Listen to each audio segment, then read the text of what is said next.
Smart kids outlive dumb kids. More news at 11. But yes, clever kids live longer. Scientists uncover a genetic link between childhood intelligence and life expectancy.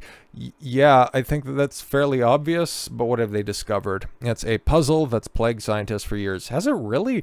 Why do smarter kids tend to live longer? Yeah, I don't know, man. Why are so many CEOs over 6 feet tall? Why have most cognitively functional presidents of the United States tend to have an above average IQ? Geez, really can't connect the dots on this one. Studies have shown that those with a higher IQ at a young age are more likely to still be alive at 70 compared to those underperforming peers. Oh, thank God, rest easy that Hassan's remaining audience will eventually die off before we all check out and shuffle off this mortal coil. Experts have now uncovered a vital clue behind the mysterious phenomenon. Analysis of enormous sets of data have revealed a genetic link between childhood intelligence and life expectancy.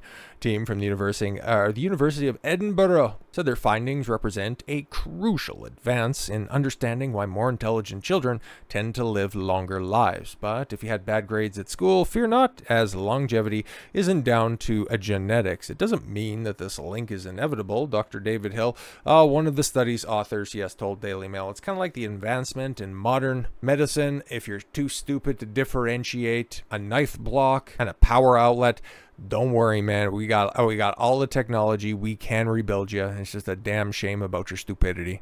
By changing the environment, it is possible to change the genes linked with these traits, as well as the link between cognitive ability and longevity. For their study, which involved more than 400,000 individuals, scientists analyzed the genetic data in the childhood cognitive function collected from children aged between 6 and 18 and compared it to the genetic data on longevity. They found a strong link between both, providing the first evidence that biology plays an important role.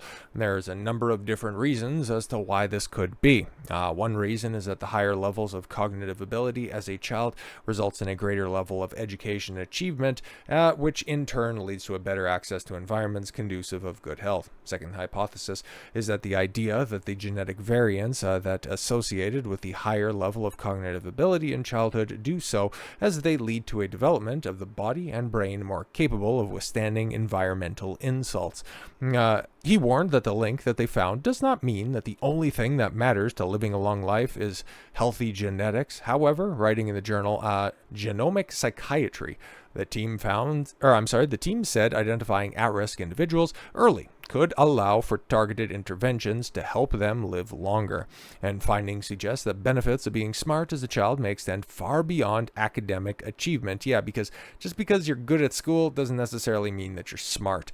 Got my favorite Reddit post of all time is somebody, taking an IQ test, getting the results back, phoning up the clinic and says, this cannot be the case. No, 100%. I have 4 degrees. I have 2 bachelor's degrees. There is no way in hell. And they're like, no. This is your results. And it's like, oh my God, I'm clinically retarded. That is just the chef's kiss of so many different things. Anyways, the findings also emphasize the importance of supporting cognitive development in childhood, as a benefit may extend far beyond academic achievement to influence lifelong health, educational policies, and early childhood interventions that enhance cognitive development could have broader public health benefits than previously recognized. Their piece also references a previous study that found, on average, each increase in a test score in youth was linked to a 24% lower risk of death during a follow-up under a period of 17 to 69 years. This relationship was present in both women and men, the study found. So yeah, intelligence isn't the only defining feature whether or not you're going to end up living a long life, because hey man, how many doctors stop at a fast food joint before they go into a shift at the hospital? Yeah, exactly. They know the risks, they know what they're doing, and yet they do it anyway. So yeah, you can be smart but have a whole host of comorbidities. Meanwhile, a dummy over there that can't tell the difference between the taste of a rock and the taste of a candy bar, they might end up just stumbling their way through life and outliving us all. Who knows, man? The world needs ditch diggers too, So with all that said, thank you all very much for the gift of your time. I've been Don Consuelo. I want you to follow your gut and get after it. Take care, everyone.